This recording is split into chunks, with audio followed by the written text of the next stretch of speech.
জোরে বলেন আল্লাহু আকবার, আরো জোরে বলেন আল্লাহু আকবার।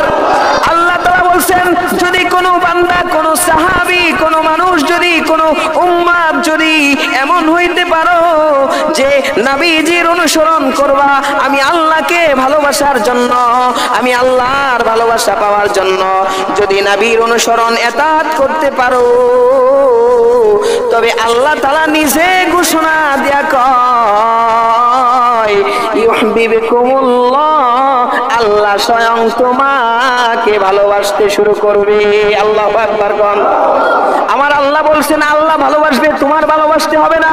নবীজির সুন্নতের দাঁত যখন করবা, আমার নবীজির অনুসরণ যখন করবা, নবীজির সুন্নাহ অনুযায়ী যখন জীবনটাকে পরিচালনা করবা, আমার আল্লাহ স্বয়ং তোমাকে ভালোবাসবে। সুবহানাল্লাহ। শুধু এতটুকুই ক্ষান্ত নয়, আল্লাহ তাআলা পরবর্তীতে বলতেছেন, আমি যে ভালোবাসবো, এই ভালোবাসার ভেতরে তো সবই আছে। আমি, আমার আল্লাহ যদি আমাকে আপনাকে ভালোবাসে, একটু কথাগুলি বুঝেন, আমাকে এবং আপনাকে যদি আল্লাহ ভালোবাসে, তো আমার এবং আপনার ভালোবাসাটা, আল্লাহ যে আমাকে আপনাকে ভালোবাসলো, এই ভালোবাসার পরে কি আল্লাহ তাআলা আমাদেরকে জাহান্নামে দিবেন? কি বলেন, জাহান্নামে দিবেন? আমাদের গুনাহকে আল্লাহ তাআলা ক্ষমা করবেন না?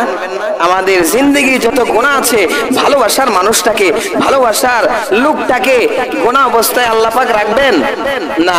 আল্লাহ পাক এই বান্দার গুনাহ কথা ক্ষমা করে দিবেন, এটা এখান থেকে বোঝা যাচ্ছে। এরপরে আল্লাহ বলেন, ওয়ায়াগফির লাকুম যুনুবাকুম, আল্লাহ তাআলা বলছেন বান্দার গুনাহটা পর্যন্ত আমি আল্লাহ মাফ করে দেব। বলেন না সুবহানাল্লাহ।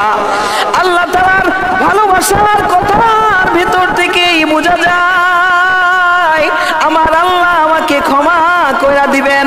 এরপরেও আল্লাহ তাআলা কয়, আমি ওই বান্দাটারে আমার নিজ গুণের সকল গুনাহকে ক্ষমা করে দেব।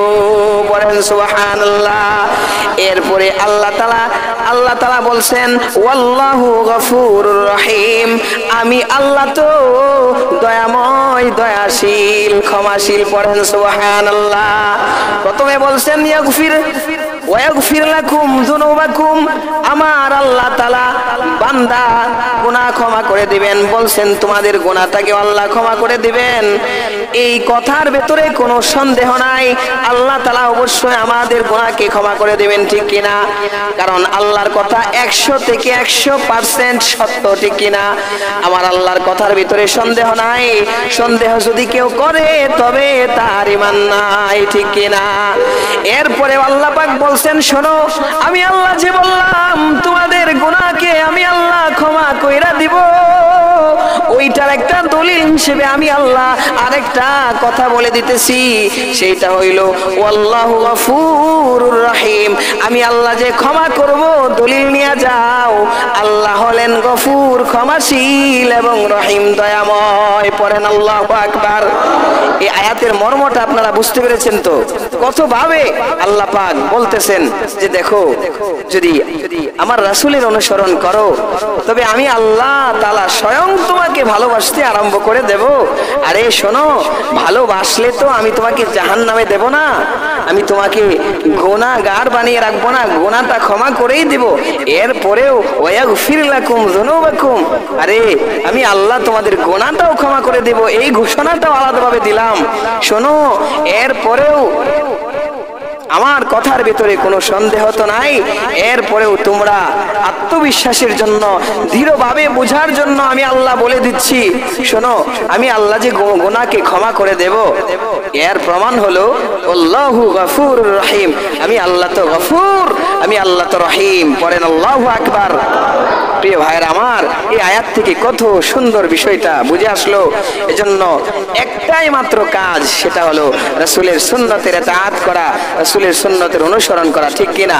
কি বলেন, ঠিক কিনা? আসুন ভাইরা আমার, আয়াতের ভেতর থেকে আরেকটা সূক্ষ্ম বিষয় আমরা বুঝে নেই। আল্লাহ তাআলা বলছেন, বলো ফাত্তাবিউনি, যেন তারা তোমার অনুসরণ করে। বলো তোমরা আমার অনুসরণ করো। অনুসরণ করলে ইউহিব্বুকুমুল্লাহ, আল্লাহ তোমাদেরকে ভালোবাসতে আরম্ভ করে দেবে। ইউহিব্বুকুমুল্লাহ এটা ভবিষ্যৎ কালের একটা শব্দ। কোন কালের বলেন? ভবিষ্যৎ, মানে যেটা বর্তমানেও নেই, অতীতেও নেই, ভবিষ্যতে হবে। কথা কি বুঝতে পেরেছেন? এই শব্দটার অর্থ দুই ভাবে হতে পারে, একটা বর্তমান আর একটা ভবিষ্যৎ। আল্লাহ তাআলা বুঝাচ্ছেন, যদি তোমরা নবীজির সুন্নতের ইতাআত করো, রাসূলের ইতাআত করো, তবে ইতাআত করবা আর আমি আল্লাহ রাব্বুল আলামিন ইউহিব্বুকুমুল্লাহ তোমাদেরকে ভালোবাসতে আরম্ভ করতে থাকবো। পড়েন না সুবহানাল্লাহ।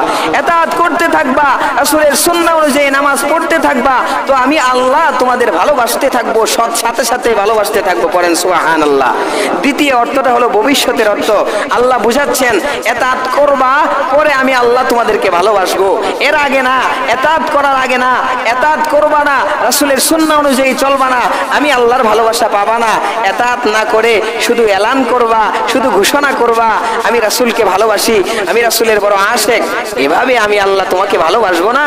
আরে যখন ইতাআত করবা, ইতাআত করার পরে আমি আল্লাহ তোমাকে ভালোবাসতে আরম্ভ করব। পড়েন সুবহানাল্লাহ।